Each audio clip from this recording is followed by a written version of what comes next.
এই বাপ মা এমন একটা সম্পদ, মানুষ যখন জীবিত থাকে বুঝে না। কিন্তু এই যে আজকে বাড়িতে যাবেন যারা অবিবাহিত, দুপুরবেলায় যে ভাতটা খাবেন, রান্না বান্না যে করা হয়েছে, যাদের সাথে মা আছে তাদের কথা বলতেছি, ভাড়াটিয়েদের না, মা যাদের সাথে আছে, রান্নাটা কিন্তু আপনার মা আপনার জন্যই করেছে। এবং খেয়াল করে দেখেন, যতক্ষণ আপনি বাড়িতে না যাবেন, এখানে এমন কোনো একজন হাত তুলে দেখাইতে পারবেন না যে হুজুর আমি যাওয়ার আগে আমার মা ভাতটা বাইরে নিজে নিজে সব ভালো খাবারগুলো খাইয়ে ফেলাইছে, একজনও দেখাইতে পারবেন না। কথা বলেন ঠিক না?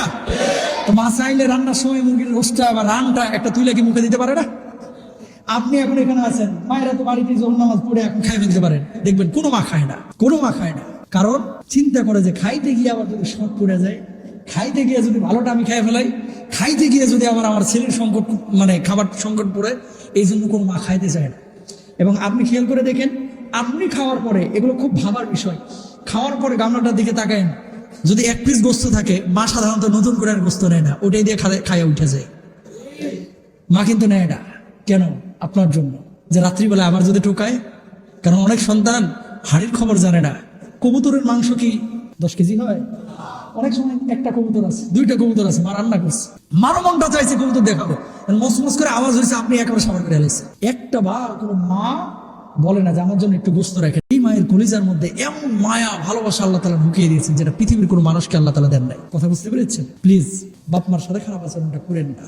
আছে তো টের পাচ্ছেন না, একসময় থাকবে না ভাই। অনেক টাকা কামাবেন জীবনে বেঁচে থাকলে। টাকা কে কামায় না? আপনিও কামাচ্ছে, আমিও কামাচ্ছি, সেও কামাচ্ছে, কম বেশি সবাই কামাচ্ছে, সবাই তো বেঁচে আছে, সবাই টিকে আছে। কিন্তু এই সম্পদগুলো একসময় থাকবে না, সেদিন বুঝবেন যে কি সম্পদ হারিয়েছে। এই জন্য যাই কামান কিছু শেয়ার করেন বাপমার সাথে, বাপমাকে দেখবেন, বাপমার খেদমত করবেন। আর বাপমার জায়গা বৃদ্ধাশ্রম না, বাপমার জায়গা হচ্ছে বাড়ি, বাপমার জায়গা হচ্ছে আপনার থাকার স্থান। আপনার রুমে এসি থাকলে বাপমাকেও এসি কিনে দিবেন, ইনশাআল্লাহ বলেন না। বড় উদ্দেশ্য হচ্ছে আপনি একটু ভালো খাইলে বাপমার জন্য ফিকির করবেন, একটু ভালো থাকলে বাপমার জন্য ফিকির করবেন। এটা আপনার নৈতিক দায়িত্ব, আপনার ইমানি দায়িত্ব।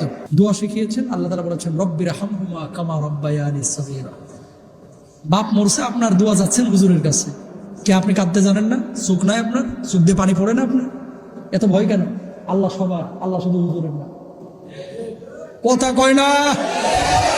বাপ মরছে আপনার, আপনি যে এই মায়া নিয়ে আল্লাহর কাছে কাঁদবেন, হুজুরের কি ওই কান্না আসবে? আসবে না। হ্যাঁ, হুজুর একটু দোয়া করাই দিন সবাই দিয়ে, ভিন্ন কথা। কিন্তু আমি যেটা বলতে চাচ্ছি, নিজের বাপমার জন্য নিজে দোয়া করলে যতটা না কার্যকরী, হুজুরের দোয়া এত কার্যকরী না। কারণ কি, হুজুরের দোয়া কবুল হইতেও পারে, নাও হতে পারে, কিন্তু আপনার দোয়া আপনার বাপমার জন্য কবুল হবেই হবে।